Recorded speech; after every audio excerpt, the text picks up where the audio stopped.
I've always delved into new territory because it gives me an opportunity to entertain failure as much as it does success. That's Barry Lynn Bryant. It also gives me an opportunity to soar like a phoenix out of the ashes. The first time I saw Barry, it was when I got sent to cover this convention of all these artists in Wyoming, and he was wearing a beret. I'm always open to new ideas.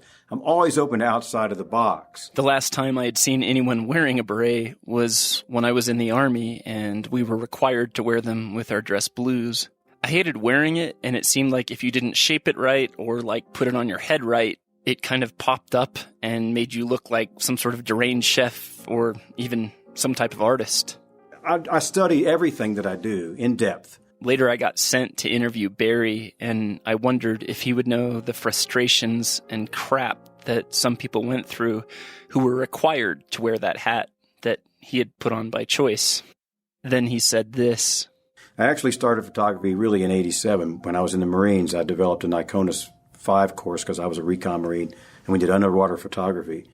This guy had been part of a group that is elite even among Marines. You get to jump out of boats. You get to hang from the bottom of helicopters and what they call spy rigging, special patrol insert extract. You get to go to airborne school. We usually divorce the artistic from the militaristic, the hard logic of the left brain from the emotional right brain, the free spirit creative types from the disciplined warriors who are supposed to follow orders under all conditions. So on this episode of That Doesn't Happen Every Day, the podcast in which we interview everyday people about things that don't normally happen every day, we interview one of the rare individuals who has survived and thrived at both ends of that spectrum to find out how he did it and see if there are any similarities between these two very different worlds.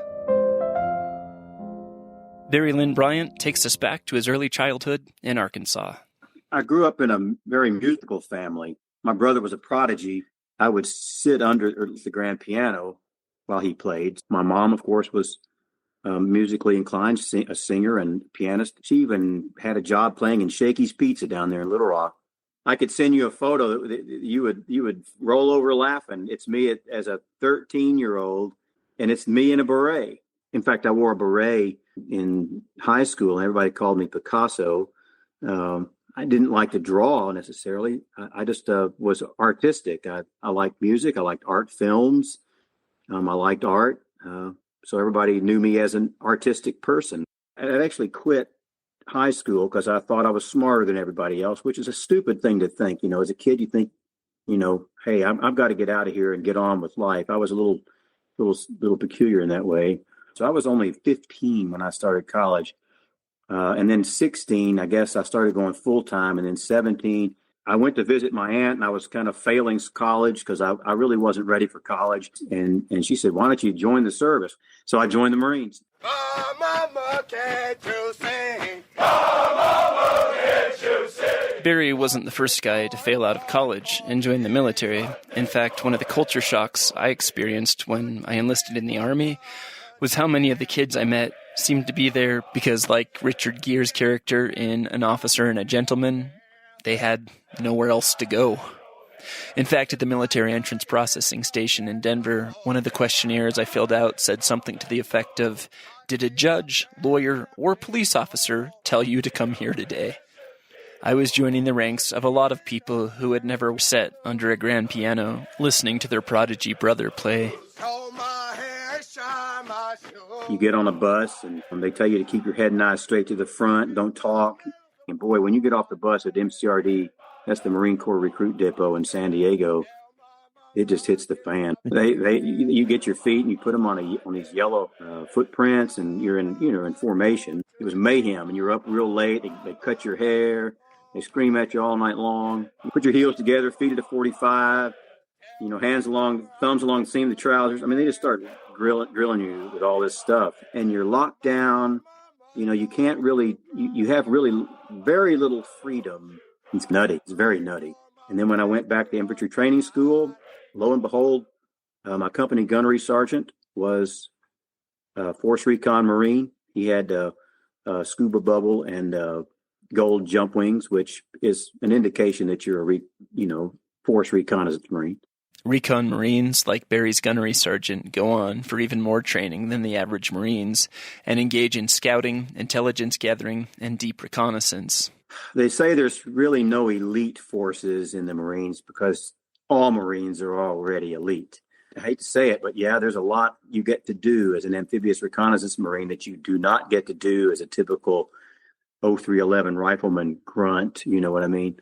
The Discovery Channel used to have a show called Surviving the Cut, and they did an episode about what Marines go through just to become part of Recon. I've linked it in the description, but the worst part to me was when many of them passed out underwater in a pool that they were training in and had to receive additional oxygen on deck.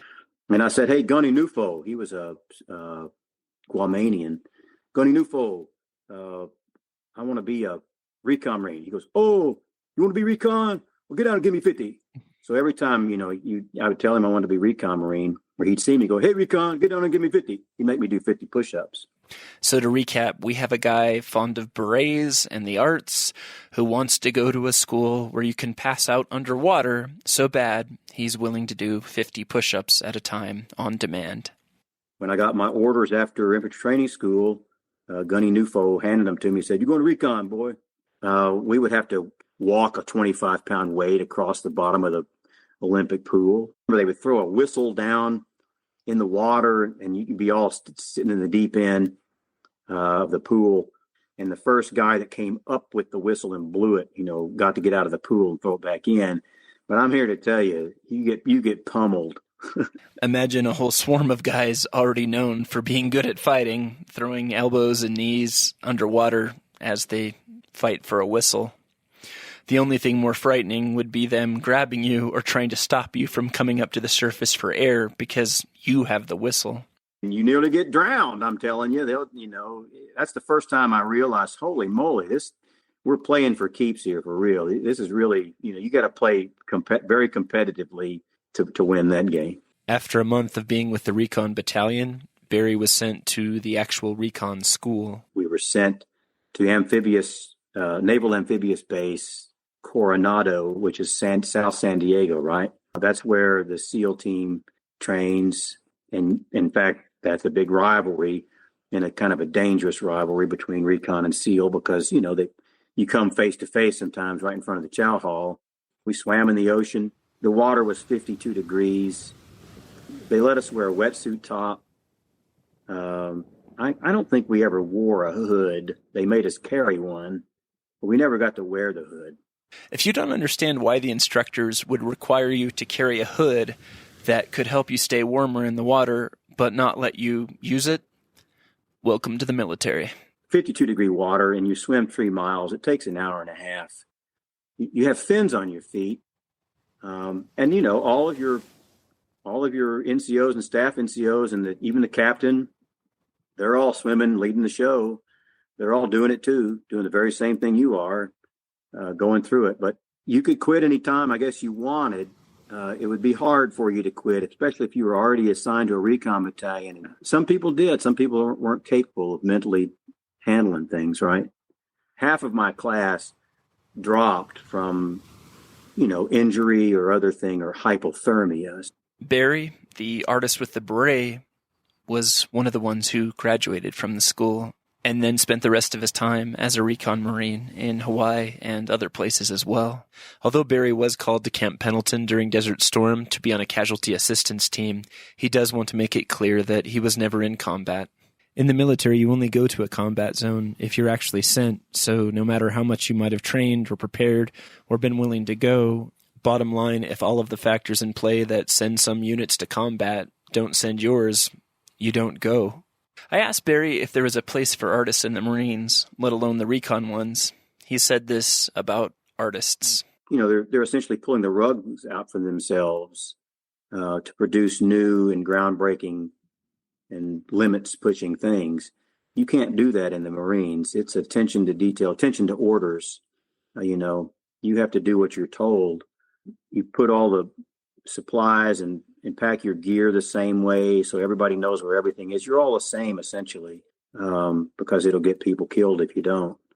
I've heard people say that having everything consistent, controlled, and uniform in appearance and execution in the military is about tearing down the old person that the individual used to be and building them back up as a killer or whatever.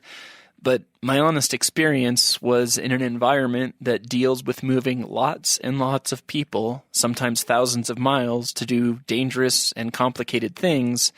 The more variables you can eliminate, the faster and more effectively you can get that done. Barry mentioned something else that's really common throughout the military that often goes against how a lot of artists operate. You're a team. You're a working team. You're only as fast as the slowest man. Contrary to movies like Rambo, which I love, in which a former Green Beret takes on an entire town all by himself, all branches of the military are incredibly teamwork-oriented, in which you learn how to play usually a very small part in a very big machine. While actors and musicians often have to learn how to work with other people, learning how to play a very small part in a very big team often goes against what a lot of solitary painters, illustrators, and lots of other types of artists are used to. I had to ask Barry if he ever wore his beret when he was in the Marine Corps. He said he didn't, but that his artistic proclivities often did show through anyway. Some of the people recognized the artistic flair, they and appreciated it. Some of them it irritated pretty well, pretty big time. Especially because I thought I kind of had good sense, and boy, I locked horns with a lot of like sergeants who, oh yeah, college boy, get on your face, get on your face, college boy. They were always mad at me about something, I brought my violin with me, and I was playing it in the barracks. Sergeant Martinez, and he came in and of course heard me playing it. And every time we go to the beer garden or something like that, he would always say, "Go get your violin," and I had to go play the violin for him. So he loved me playing the violin. He always wanted me to play the violin, play something, whether it was the old Irish washwoman or a Bach partita. Even in this highly structured, disciplined environment where people spent most of their time preparing for war, something from the arts reached out to Barry in the form of an old camera he had bought from his aunt. It was part of our duty was to go to an objective and report what we saw and then bring it back for the intel community. I asked, could I take the camera out for the, to photograph objectives? And they said, sure, let's check, see how well you do with that. Well, it didn't work out so well the first time because it's nighttime and you got to have, timed exposure. And I just didn't know that much about it. So we had Nikonis 5 underwater cameras that we would use for reporting underwater objectives and things like that, or what the beach looked like underwater. I taught the Nikonis 5 course. I've developed and taught that course for my fellow Marines. That's just where it all started. And when I got out of the Marines, I went immediately into college and wanted to study photography in the art department more so than the photojournalism department. Eventually, Barry moved to Wyoming, where his wife, who was also an artist, gave him some photography-related advice. You can't really photograph people because there's not very many people here. I mean, you could, but I didn't know very many people. So she goes, why don't you start making picture frames for my paintings instead of doing photography? And I said, that's a good idea. So I became a picture frame maker, and I started studying picture frame history, and I started studying gilding in 1999. Gilding is the process of applying gold leaf to things. For Barry, it was picture frames, but it was his love of photography and gilding combined that led me to finally talk to this beret-clad man I'd seen from afar. Back in 2016, I pioneered this process of printing on gold. That's right. Barry had come up with his own method to take the thin bit of gold leaf normally used for gilding and put it onto paper and then print photos right onto the gold leaf itself in a photo printer. It's about making something be like an icon. If you look at Russian icons and things like that, there's gold backgrounds. It has this luster through it, this metallic coming through it. In fact, he'd even gotten a grant to teach local people in a small Wyoming town how to do this. We got some killer student results. One of my students printed flowers on a vine. It just was stunning. I couldn't believe how beautiful the gold looked behind that or around that, surrounding that color. I asked him if his time as a Recon Marine had affected him for better or worse as an artist, if these two seemingly different worlds linked up at all. Attention to orders, attention to detail. Hey, as an artist, I have a lot of attention to detail, but that might have something to do with my Marine training. The one thing you do learn in the military is to train yourself to pay attention to things, even if you don't really care about it or you don't feel like listening. After all, you can only be screamed at so many times before you develop the skill. The ability to pay attention to all the details of a situation, to really listen, to really follow instructions, honestly isn't a bad skill for any artist or anybody in any walk of life. Barry adds something else about how being a Marine affected him as an artist. Oh, heck. One thing that you discover about yourself is you have a lot more stamina and a lot more endurance than you think you ever have, especially coming from a recon unit where people are pushed to their max or close to their max, whether it be to withstand the cold or withstand being awake for 3 days or running, 10 miles. And it's the same with photography. I'd go to bed at night thinking the next morning I want to get up and drive 12 hours and photograph all day somewhere out in the Delta, Arkansas Delta, and standing in the darkroom for 12 hours. One of the major differences between someone who sits around talking about being an artist versus someone who goes and makes art often is a work ethic. It's the unappreciated and often not talked about part of actually making something creative. Interestingly enough, that's the element that the military is always talking about. Discipline, hard work, sacrifice, and doing something over and over again until you're really good at it. Barry, it seems like there's a lot of passion is what seems to be the ingredient in both of these things, if I can say that. I'm just all in. That's one of the things I tell people when I teach and talk about myself. I'm all in on my projects. There is much a chance for failure as there is huge success, right? Maybe whatever Barry had decided to do with himself, he would have done it well, not because of any proclivities or talents or physical strengths alone. Maybe it was all about what he was willing to do to get where he wanted. I had one last question for Barry, this guy who had spent a lot of blood and sweat and years being ready to defend his country, how he feels about the importance of something a lot of people would consider frivolous, like art. It gives people an opportunity to engage with the public and engage with other like-minded people. And they give people something to dream about, for one thing. Gives them something to do with their time constructively and bring something to life that is in your mind. Because of the release schedule of That Doesn't Happen Every Day, we are 1 week past Veterans Day, but I wanted to thank Barry and everybody else who has served this country. In this episode in which we talk about creative people and the military, I wanted to share the following list of people with you. First up is B. Arthur, who played Dorothy on The Golden Girls. She was a staff sergeant in the U.S. Marines. Hunter S. Thompson, who was famous for writing Fear and Loathing in Las Vegas. He was an airman first class in the United States Air Force.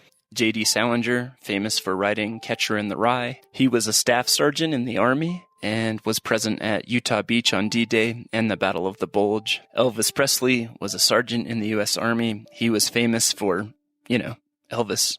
Bob Ross, who was famous for painting on PBS and had the big bushy hair, was a master sergeant in the Air Force. Drew Carey, who now hosts The Price is Right, was a sergeant in the Marine Corps. And more recently, the actor Adam Driver, who has been nominated twice for an Academy Award. He was a Lance Corporal in the U.S. Marines. These are just a few people who were involved in some sort of creative activity, who also served their country. The list is a lot longer than what I've shared here, and I apologize that I can't share them all. I want to say thank you to all of our veterans and active duty, whatever their vocations or avocations may be. Shout out to KHOL in Jackson for playing the show. If you would like to see or buy some of Barry Lynn Bryant's artwork, please visit merglenstudios.com, MERGLENN studios.com. I've also linked it in the description. Please check it out. If you enjoy this podcast, please do a search for That Doesn't Happen Every Day podcast. Every day is 2 words in this case, and you can listen to all of the past shows I've ever done. There's also a PayPal link on there if you want to give me any money, but I just hope you enjoy the show, honestly, and share it with a friend. Thank you for listening. I hope to have a new episode to you in about 2 weeks.